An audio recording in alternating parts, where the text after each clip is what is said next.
Γεια σας. Τι θα δούμε σήμερα? Θα δούμε πώς προχωράει το concept κομμάτι για την ταινία Αρά. Θα θυμάστε από το προηγούμενο βίντεο ότι είχαμε δουλέψει, βλέπατε πώς εργαζόμουν επάνω στο κομμάτι μιας από τις πρώτες σκηνές. Το έχω ολοκληρώσει. Εδώ έχουν εργαστεί μαζί μολύβια και μαρκαδωράκια, υδατοχρώματα σαφώς και ξυλομπογιές και κάποια παστέλ σε ορισμένα σημεία. Αυτό μετά όμως ήθελα οπωσδήποτε να το περάσω και στον υπολογιστή. Βλέπετε επίσης ένα σημαντικό στοιχείο εδώ. Ήθελα αυτό εδώ το κομμάτι που είναι το σπίτι του εμπόρου, ο οποίος είναι από τους πρωταγωνιστές της σειράς, να έχει αρκετό σκοτάδι μέσα. Το έχω λοιπόν περάσει ήδη εδώ.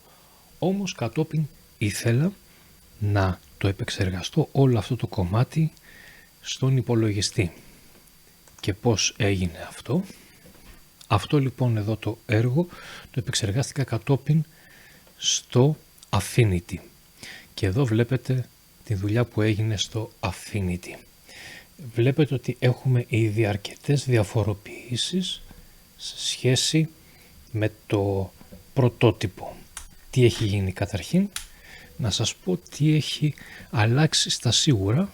Βλέπετε ότι δεν υπάρχουν τα δομικά στοιχεία ορατά στους τοίχους, γιατί κατάλαβα ότι ήταν λάθος να τα δείχνω αυτά, καθώς τα σπίτια εκείνη την περίοδο ήταν σοβατισμένα. Επίσης στα πίσω κομμάτια, επειδή δεν με ενδιαφέρει τόσο πολύ το συγκεκριμένο σημείο, είναι πιο αφηρημένες, πιο απλωμένες, ας το πούμε έτσι, οι πινελιές. Βλέπετε εδώ ας πούμε είναι πολύ φλου τα χρώματα για το πίσω μέρος. Με ενδιαφέρει όμως, σας θυμίζω εδώ, η ατμόσφαιρα, δεν με ενδιαφέρει τόσο πολύ η ακρίβεια.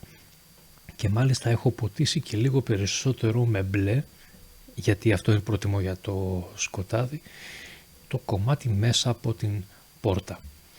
Αυτό λοιπόν είναι το πρώτο concept κομμάτι και εδώ είναι κάποια τεχνικά ζητήματα. Δεν θα έπρεπε να είναι τόσο μεγάλη η διαφορά, να φαίνεται προς τα πίσω.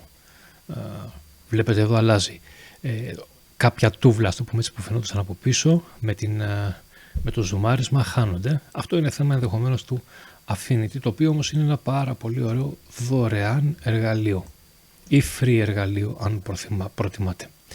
Αυτό λοιπόν είναι το πρώτο κομμάτι του concept. Πάμε στο δεύτερο κομμάτι, το οποίο το δούλεψα στο Κρήτα και θα το ανοίγουμε σιγά σιγά για να βλέπετε πως ακριβώς δούλεψα και θα δείτε και ένα πρακτικό παράδειγμα αμέσως μετά για να δείτε ακριβώς την διαδικασία. Εδώ λοιπόν θα μεταφερθούμε στο δωμάτιο που κρατούν τον νεκρό. Αυτός είναι ο τοίχος γενικά και εδώ αρχίζω και παίζω με τις υφές, σκιές και σκιάσεις. Αυτές εδώ είναι σκιές από το κρεβάτι και ένα κομοδίνο που βρίσκεται εκεί. Και σιγά σιγά θα δείτε ότι μπαίνουν λεπτομέρειες. Ο τοίχος και το πάτωμα. Έχω δώσει σκίαση στον τοίχο εδώ και εδώ έχω δώσει υφές.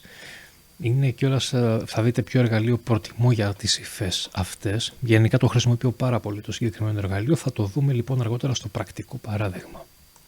Εδώ πολύ γενικά το ξύλο του κρεβατιού. Και εδώ κάποιες μάσκες με σκιές και σκιάσεις. Και εδώ το ίδιο. Βασικά αυτές είναι γραμμές που υποδηλώνουν πώς είναι το κρεβάτι και αυτό το κομμάτι είναι οι σκιές και οι σκιάσεις. Επίσης εδώ κάποια τέτοια πράγματα και εδώ οι υφές. Θα μπορούσα κιόλας μάλιστα εδώ να το κρύψω. Ωραία, ναι, και εδώ βλέπετε ότι έχει μασκαριστεί κανονικά. Από πάνω το περίγραμμα του κρεβατιού. Παρότι βλέπετε διαφοροποίησεις εδώ, αυτό συμβαίνει διότι πολύ απλά σχεδίασα τα περιγράμματα, τα έχω φτιάξει με τέτοιο τρόπο ώστε να καλύπτουν το σχέδιο, μόνο το κομμάτι του σχεδίου που με ενδιαφέρει. Και προχωράμε. Αυτό είναι το στρώμα. Σκιές και σκιάσεις πάνω στο στρώμα και υφή. Προχωράμε στο μαξιλάρι. με την σκιά που θα κάνει το κεφάλι που βρίσκεται σε εκείνο το σημείο. Το παράθυρο που βρίσκεται μέσα στο δωμάτιο και είναι κλειστό. Με flat χρώματα εδώ. Εδώ μπαίνουν σκιές και σκιάσεις. Και εδώ, ενώ εδώ μπαίνουν οι υφές. Προχωράμε. Εδώ είναι ο νεκρός σκεπασμένος με σεντόνι. Και εδώ έχω παίξει με τις σκιές και σκιάσεις με τέτοιο τρόπο ώστε να φαίνονται τα τρισδιάστατα κομμάτια πάνω στο σεντόνι για να φαίνεται το σώμα του νεκρού. Και εδώ επιπλέον σκιές και σκιάσεις ειδικά για το σώμα του νεκρού και από πάνω το περίγραμμα. Που και αυτό βοηθάει στο να φανούν οι τρεις διαστάσεις. Προχωράμε στο κομοδίνο. Τι είναι αυτά εδώ τα κίτρινα θα δείτε αμέσως, σε λίγο μάλλον, μια σκιά εδώ, οπότε κάτι είναι πάνω στο κομοδίνο. Εδώ έχουμε τις υφές, το περίγραμμα του κομοδίνου. Αυτό είναι ένα λιχνάρι λοιπόν εδώ. Για να δούμε αν φαίνεται, αν μπορώ να ζουμάρω λίγο. Ο φωτισμός από το φως που θα έχει το λιχνάρι, αλλά και οι σκιάσεις του. Και εδώ, ναι, αυτή είναι η φλόγα από το λιχνάρι και εδώ είναι το φως που διαχέεται, ή αλός ας το πούμε έτσι.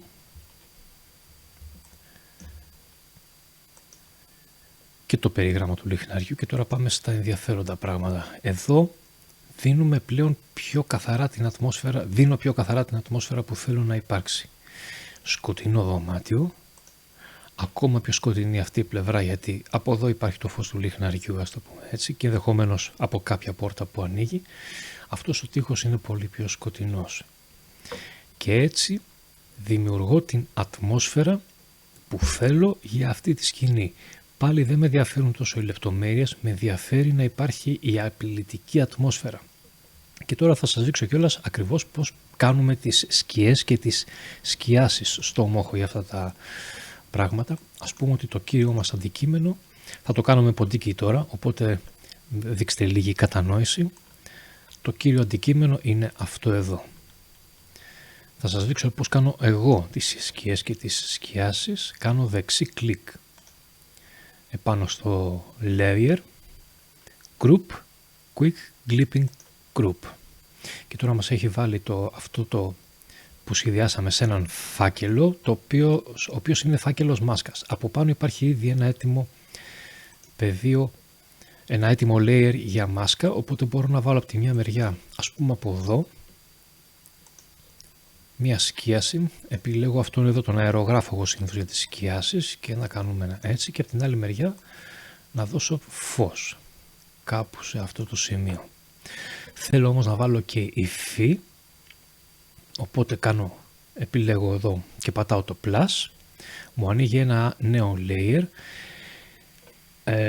Αν σχεδιάσω εδώ τώρα κάτι θα δείτε ότι περνάει σε όλο το κομμάτι, ενώ εγώ θέλω να είναι μόνο στο κομμάτι που καλύπτει τον κύκλο που έφτιαξα, οπότε για να γίνει αυτό θα ενεργοποιήσω αυτό εδώ το α. Επειδή όμως αυτό δεν θέλω να το κάνω εδώ πέρα, επιστρέφω πίσω και ψάχνω να βρω το εργαλείο που σας έλεγα που χρησιμοποιώ εγώ συχνά για τις υφές στο Κρήτα, εδώ το sponge, αυτός ο σπόγκος, και ας πούμε ότι του δίνω ένα τέτοιο χρώμα και μια υφή. Ορίστε, είδατε, το από επέλεξα, θα το επιλέξω όμως πάλι τώρα και πήρε την υφή του. Έτσι γίνεται η δουλειά για τα διάφορα layers, ώστε να έχουμε ένα πιο πλήρες πρόγραμμα για αυτό που θέλουμε να φτιάξουμε. Και μας μένει ακόμα ένα κομμάτι να σας δείξω, το οποίο δεν είναι ολοκληρωμένο. Είναι αυτό εδώ, το τελευταίο κομμάτι concept, που θα είναι πια η ταφή του, ο τάφος μάλλον του νεκρού, και εδώ θα εκτελήσεται η κύρια δράση κοντά και έχω γράψει ήδη κάποιες οδηγίες σχετικά με το φάντασμα. Κάνω λίγο spoiler εδώ τώρα, πώς θα φαίνεται το φάντασμα, και κυρίως με αυτά τα πράγματα ασχολούμαι εδώ. Ας το πούμε έτσι, περισσότερο με το πολιτισμικό κομμάτι γύρω από το φάντασμα. Θέλω δηλαδή να ανατρέψω λίγο την εικόνα που υπάρχει από τα βικτοριανά χρόνια και έπειτα για το πώς φαντάζεται ο κόσμος ένα φάντασμα και θέλω να πάω σε πιο παλιές παραδοχές για το πώς είναι ένα φάντασμα. Απλώς έχω κρατήσει λοιπόν εδώ αυτές τις σημειώσεις για να συνεχίσω να το σχεδιάζω αργότερα. Θα ήθελα λοιπόν τώρα εδώ να σας ρωτήσω εσείς με ποιον τρόπο θα παρουσιάζατε πιο σκοτεινό ένα τέτοιο περιβάλλον. Μπορεί να διαφωνείτε σε σχέση με αυτό που έχω φτιάξει εγώ, να το κάνατε κάπως διαφορετικά. Θα με ενδιέφερε να ακούσω πάρα πολύ την άποψή σας. Την περιμένω λοιπόν στα σχόλια από κάτω και θα τα πούμε στο επόμενο βίντεο.